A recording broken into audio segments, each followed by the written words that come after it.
My lonely chamber, next to the sea, is full of many flowers, set free. By summer's earliest duty, dear friends, upon the garden walk, might stop amid their fondest talk, to pull the least in beauty, 1,000 flowers, each seeming one, that learnt by gazing on the sun,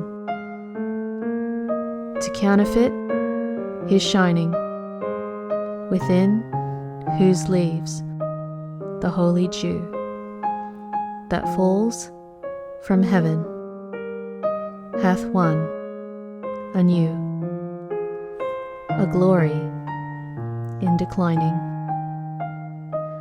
Red roses used to praises long, contented with the poet's song, the nightingales being over, and lilies white prepared to touch the whitest thought, nor soil it much, of dreamer turned to lover.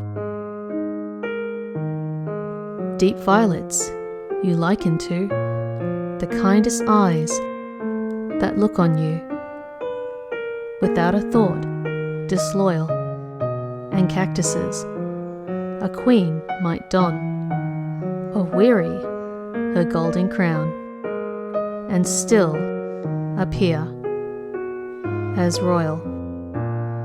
Pansies for ladies all, I wis, that none who wear such brooches miss a jewel in the mirror, and tulips children love to stretch their fingers down to free in each its beauty's secret nearer.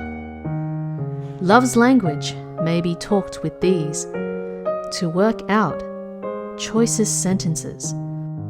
No blossoms can be meeter, and such being used in eastern bowers, young maids may wonder if the flowers or meanings be the sweeter.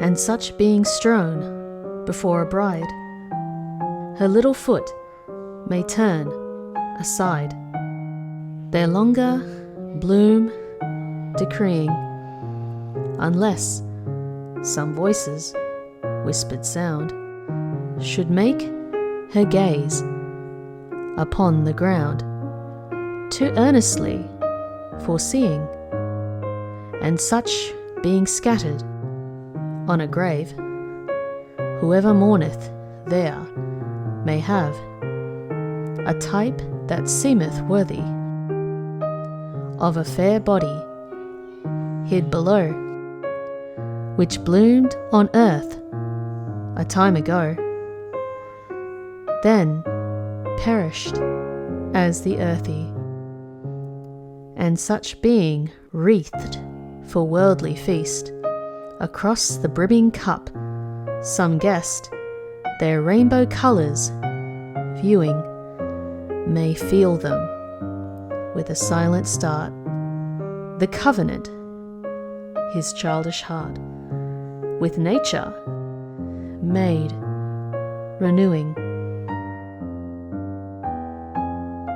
No flowers our gardened England hath to match with these in bloom and breath, which from the world are hiding in sunny Devon, moist with rills, a nunnery of cloistered hills, the elements presiding. By Ludden's stream the flowers are fair, that meet one gifted lady's care, with prodigal rewarding, but beauty is too used to run to Mitford's bower, to want the sun to light her through the garden. And here all summers are comprised, the nightly frost shrink, exercised, before the priestly moonshine, and every wind with stoled feet. In wandering down the alleys sweet, steps lightly on the sunshine, and having promised Hippocrates among the nodding roses that no harm shall touch his daughters, gives quite away the noisy sound he dares not use upon such ground to ever-trickling waters. Yet, sun and wind, what can ye do, but make the leaves more brightly shew?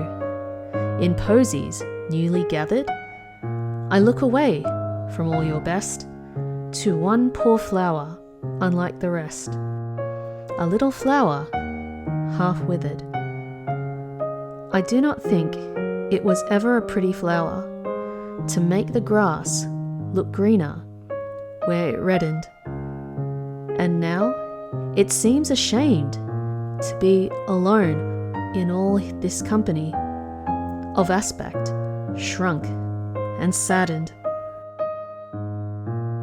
A chamber window was the spot it grew in, from a garden pot, among the city shadows, if any, tending it might seem to smile.